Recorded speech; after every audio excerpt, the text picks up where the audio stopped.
بسم اللہ الرحمن الرحیم۔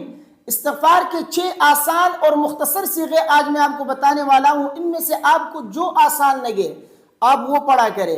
انشاءاللہ استغفار کی جو فضیلتیں ہیں، استغفار پر جن انعامات کا وعدہ کیا گیا ہے وہ انعامات انشاءاللہ آپ کو ملیں گے۔ جو بھی آپ کو آسان لگے آپ وہی پڑھا کریں۔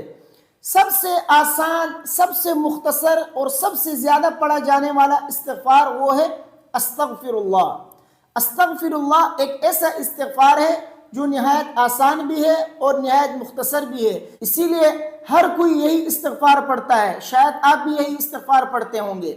نمبر 2، استغفر اللہ و اتوب الیہ۔ یہ بھی نہایت آسان استغفار ہے اور مختصر بھی ہے، یہ بھی بہت زیادہ پڑھا جاتا ہے، تو آپ یہ بھی پڑھ سکتے ہیں۔ نمبر 3، سبحان اللہ و بحمدہ استغفر اللہ و اتوب الیہ۔ ان میں یہ 2 کلمات ہیں، شروع کا پہلا کلمہ اضافہ کیا گیا ہے، سبحان اللہ و بحمدہ استغفر اللہ و اتوب الیہ۔ یہ استغفار بھی زیادہ پڑھا جاتا ہے، اور جن لوگوں نے یہ استغفار پڑھا ہے ان لوگوں نے یہی کہا ہے کہ اس سے ہمیں بہت زیادہ فائدہ ہوا ہے، تو لہٰذا میں بھی یہی استغفار پڑھتا ہوں، آپ بھی جو ہے یہ استغفار پڑھا کریں، انشاءاللہ اس سے آپ کو بہت زیادہ فائدہ ہوگا۔ اور نمبر 4، استغفر اللہ الذی لا الہ الا هو الحی القیوم واتوب الیہ۔ یہ استغفار بھی بہت زیادہ پڑھا جاتا ہے۔ نبی کریم صلی اللہ علیہ وسلم نے فرمایا، جو شخص استغفر اللہ الذی لا الہ الا هو الحی القیوم واتوب الیہ پڑھتا ہے اس کے تمام گناہ معاف ہو جائیں گے، اگرچہ سمندر کے جاگ کے برابر ہی کیوں نہ ہو۔ تو یہ استغفار پڑھنے سے آپ کے تمام گناہ معاف ہو جائیں گے، اس لیے آپ یہ استغفار بھی پڑھ سکتے ہیں اور پڑھا بھی کریں۔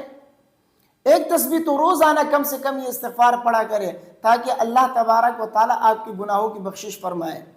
اور نمبر 5، استغفر اللہ ربی من کل ذنب واتوب الیہ۔ یہ استغفار بھی بہت زیادہ لوگ پڑھتے ہیں اور پڑھنا بھی چاہیے، یہ بھی سب سے افضل استغفاروں میں شمار ہوتا ہے۔ اور نمبر 6، رب اغفر لی وتب علی انک انت التواب الرحیم۔ یہ استغفار خود نبی کریم صلی اللہ علیہ وسلم نے پڑھا بھی ہے۔ صحابہ کرام فرماتے ہیں کہ ایک مجلس میں ہم نبی کریم صلی اللہ علیہ وسلم کو 100 مرتبہ یہ استغفار پڑھتے ہوئے سنتے تھے، تو نبی کریم صلی اللہ علیہ وسلم ایک مجلس میں یہ استغفار 100 مرتبہ پڑھتے تھے، تو ہمیں اور آپ کو بھی چاہیے کہ یہ استغفار پڑھا کرے۔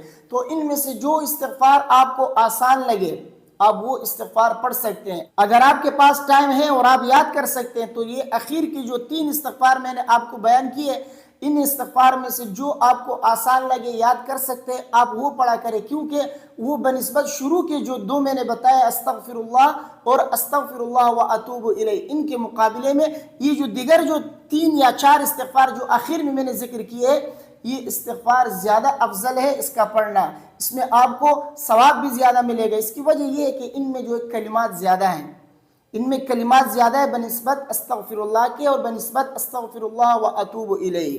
تو اس لیے اگر آپ کے پاس ٹائم ہے اور یاد کر سکتے ہیں تو یہ اخیر کی جو 4 استغفار ہے ان میں سے جو بھی آپ یاد کرنا چاہتے ہیں وہ یاد کیجئے، جو آپ کو آسان لگے اس کو پڑھا کر انشاءاللہ استغفار کے انعامات اللہ تبارک و تعالیٰ آپ کو عطا کریں گے۔ ویڈیو کو اپنے دوستوں کے ساتھ لازمی شیئر کیجئے گا، مجھے اپنے دعاؤں میں یاد رکھیے۔ السلام علیکم ورحمۃ اللہ۔